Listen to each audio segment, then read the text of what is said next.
Svi vidimo sada da su u svetu veliki pregovori, da se menja geopolitička karta sveta iz dana u dan i kako Evropa polako gubi kolce i generalno ispada iz te velike geopolitičke trke. Svedoci smo da Trump i Putin žele da razgovaraju, da vide kako će se rešiti ceo ovaj sukob u Ukrajini, a odjednom tu imate neku Evropu i neki Brisel koji konstantno pokušava da produži ceo sukob, koji očigledno u ovom trenutku najviše njima ide na štetu. Upravo zato dolazimo do jedne zanimljive činjenice, a to je da definitivno Amerikanci i Rusi pokušavaju da oslabe Evropu, da oslabe Brisel koji radi za američku duboku državu i da dođu do nekog rešenja bez njih. A tom temom ćemo se baviti.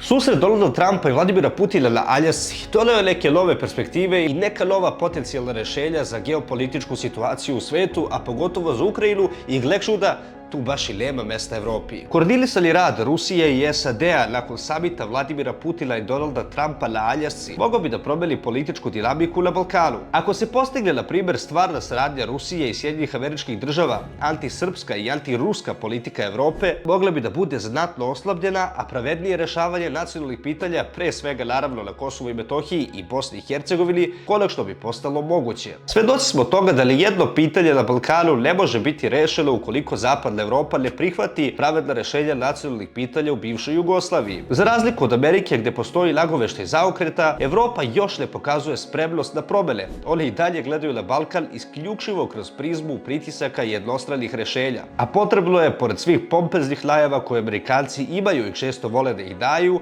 preći sa reči na dela. I to su nade i moramo da pretpostavljamo da su Amerikanci nekako spremni da konkretno reše ovu situaciju koja je jako komplikovana na Balkanskom poluostrvu. Naravno, moramo biti svesni da mnogo toga zavisi upravo od Donalda Trumpa i od toga kako će on rešiti cijelu situaciju u Sjedinjenim Američkim Državama.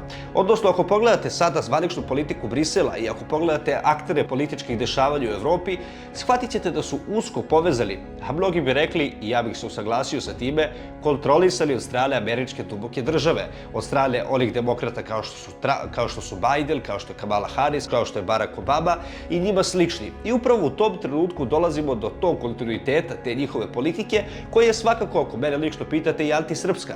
I tu nalazimo na branu koju moramo da probijemo kako bismo u jednom trenutku došli do poboljšanja situacije po srpski narod, ali generalno po celu ex-ju teritoriju. Upravo tu imamo Ruse koji su naši viševekovni i večni saveznici, naša bratska nacija i država koja nas uvek podržava, ali imamo i Amerikance s kojima se nikada nešto nismo preterano slagali, koji su pogotovo u poslednjih 50 do 100 godina vodili strašnu politiku protiv naše države i našeg naroda, ali uvek dođe do nekog zaokreta. Tako da sada ako vidimo da Amerikanci i Rusi pregovaraju, i ako je Trump spreman da razgovara sa Putinom, zašto i mi ne bismo bili spremni da razgovaramo sa možda u budućnosti nekom drugačijom Amerikom koja bi čak i uvažila srpski narod i možda uvažila čak i naše nacionalne interese. Naravno, znamo da u svetskoj geopolitici nema ljubavi, ali ako pogledamo malo situaciju ozbiljnije, možemo videti da je najbolje kada nam se sa velikom državom poklope neki nacionalni interesi, kao što se sada poklapaju sa Kinom, kao što se poklapaju sa Rusijom, a možda bi nekada ti interesi mogli da se poklope i sa Amerikancima. Jer podsjetit ću vas, Albanci, a pogotovo Kurtijeva, ova teroristička administracija, nema baš dobro odnose sa Trumpovom i setimo se kako je Richard Grenell više puta isticao da je upravo razlog svih sukoba Aljbin Kurti. I da, reći ćete sada, nije to ništa što nismo znali.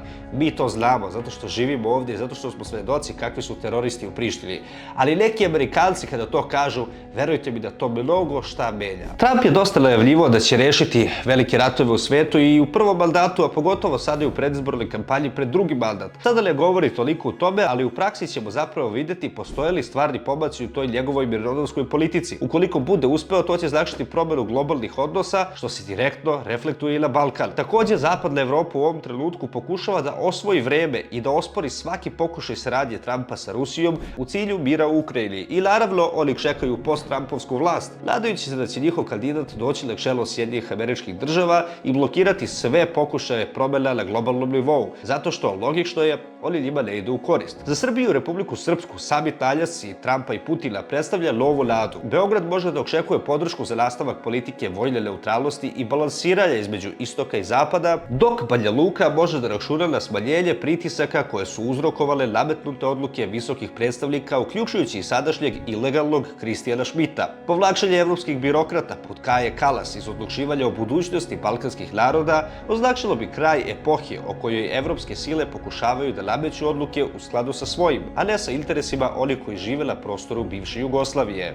Balkan više ne bi bio polje pogodno za eksperimentisanje, već prostor gde se uvažavaju interesi građana i gde se konačno priznaje težina srpskih, a pomalo i ruskih stavova. Ako Moskva i Vašington uspeju da pronađu zajednički jezik, Balkan može da uđe u period stabilnosti i razvoja bez tutorstva Brisela i bez pritisaka onih koje su decenijama koristili kao region za sopstvene geopolitičke igre, za destabilizaciju Evrope u nekom delu i za lično bogaćenje njihovih zemalja koji su crpeli naše prirodne resurse i na taj način pokušavali da stvore neku jeftinu teritoriju koju bi mogli da prekrajaju i da uništavaju kako god njima bude volja. Upravo zato vidimo da se neke stvari na geopolitičkoj karti sveta menjaju. Naravno, dosta toga je promenila i Kina, ako pogledamo sad u ovom trenutku, i ako svedočimo tom ekonomskom rastu i snaženju Kine, možemo biti svedoci u nekom skorijem vremenskom periodu da ćemo vidjeti jednu novu svetsku silu koja će moći da svojim autoritetom, pogotovo uticajem što političkim, što ekonomskim, utiče na to da se malo pritisci sa nas Srba sklone i da živimo u nekom lagodnijem trenutku. Ali ako pogledate sada naše komšije, ako vidite Hrvate koji su totalno prozapadno orijentisani, ako vidite Bošnjake u Bosni i Hercegovini koji su vezali pogotovo za ovu evropsku takozvanu političku elitu iz Brisela, sluge Nemaca, pogotovo i Francuza, ako pogledate Crnu Goru, koja u potpunosti radi u interesima Brisela, shvatate da tu postoji mnogo stvari koje moraju da se promene da bi ovde na Balkanu došao neki dugotrajniji mir i da bi došle pozicije koje bi zaista mogli da razgovaraju o nekoj boljoj budućnosti i o nekoj svetlijoj Evropi u kojoj će zaista biti mesta za sve narode koji u njoj žive. Upravo zato u komentaru napišite šta vi očekujete od ove nove geopolitičke konstelacije u svetu i da li mislite da će nama na Balkanu uskoro zasijati političko sunce.